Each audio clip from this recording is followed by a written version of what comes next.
ಆ ಎಲೆಕ್ಷನ್ಗೋಸ್ಕರ ನಾನು ಹೋಗ್ತಾ ಇದ್ದೀನಿ. ನನ್ನ ಕರೆದಿದ್ದಾರೆ ಎಸಿಸಿಗೆ. ಹೋಗಿ ಭೇಟಿ ಮಾಡಿಕೊಂಡು ಚುನಾವಣಾ ಡೇಟು ಅನೌನ್ಸ್ ಆಗೋ ಸ್ಟೇಜ್ ಇದೆ. ಅದಕ್ಕೆ ಕೇರಳಗೆ ಹೋಗಿದ್ದೆ. ಸೊ ಈಗ ಮುಗಿಸ್ಕೊಂಡು ಈಗ ಅಸ್ಸಾಂಗೆ ಹೋಗಬೇಕು. ಬಜೆಟ್ ಇತ್ತು, ಚೀಫ್ ಮಿನಿಸ್ಟರ್ಗೆ ರಿಕ್ವೆಸ್ಟ್ ಮಾಡ್ಕೊಂಡಿದ್ದೀನಿ. ನಿನ್ನೆ ಬಜೆಟ್ ಮೀಟಿಂಗ್ ಮಾಡಿದ್ದೀನಿ. ನಾನು ನಮ್ದೆಲ್ಲ ಪ್ರೆಸೆಂಟ್ ಮಾಡ್ತಾರೆ. ಆಮೇಲೆ ಮತ್ತೆ ಬಂದು ನಾನು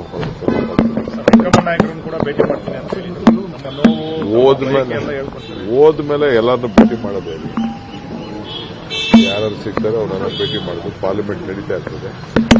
ಫ್ರೀ ಇದ್ರೆ ಖಂಡಿತ ಭೇಟಿ ಮಾಡಿ ಮಾಡ್ತಾರೆ. So many of Congress are saying that you will come with a good news from there. Every day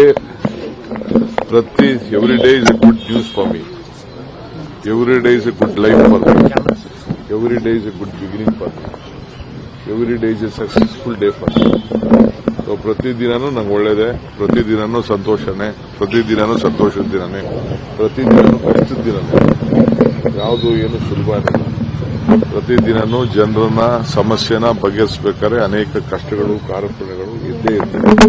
ಅಡಕುಗಳು, ತೊಡಕುಗಳು ಇದ್ದೇ ಇರ್ತವೆ. ಟೀಕೆಗಳು ಬರ್ತಾನೆ ಇರ್ತದೆ. ಟೀಕೆಗಳನ್ನ ಎದುರಿಸಲೇಬೇಕು. ನಮ್ಮ ಕೆಲಸ ಮುಂದುವರಿಸಲೇಬೇಕು.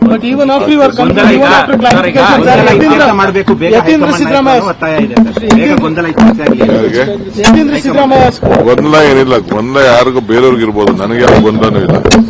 ನನಗೆ ಒಂದ್ ನಿಮಿಷ ಇರಿ.